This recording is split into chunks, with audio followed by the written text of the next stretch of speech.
Washington correspondent Dan Raviv.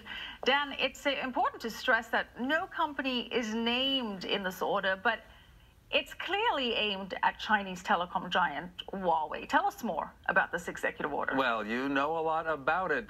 Certainly a lot of people are thinking that, Michelle, but I had a chance to ask a Trump administration official who had actually worked on this order whether it was all about China and that technology company Huawei. And listen what the official said. The executive order is country and company agnostic.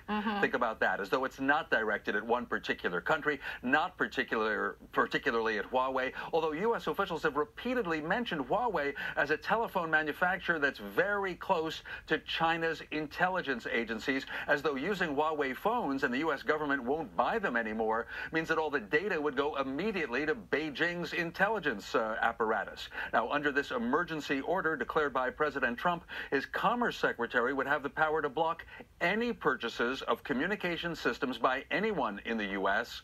if they're from companies controlled by adversary nation governments. So officials at the White House are saying that could cover not just any governments that are considered adversaries, but this goes on for years and years. As 5G technology is introduced, the danger only increases, they say. Michelle?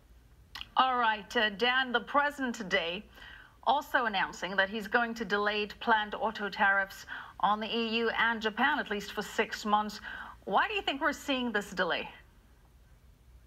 This news has been filtering out from officials who explain that President Trump wants to give a 6-month delay in order for the negotiations with Japan and the European Union to proceed. In addition, if you think about it, if President Trump added 25% tariffs on cars and car parts coming in from, say, Europe, what would that do to two of his favorite states, South Carolina and Alabama, where there are assembly and manufacturing plants for BMW and Mercedes-Benz? And so that's something to consider. Apparently, the White House and the Commerce Department thought this would not be a set of tariffs that clearly helps the U.S. Also, the U.S. is very focused right now on trying to get the USMCA, the replacement for NAFTA, confirmed by the Senate and also by the legislatures in Canada and Mexico. So there's a focus right now in lifting tariffs on aluminum and steel that were imposed on product coming in from Canada and Mexico. So that's the focus right now. Be tough on China, but be a little bit softer on traditional allies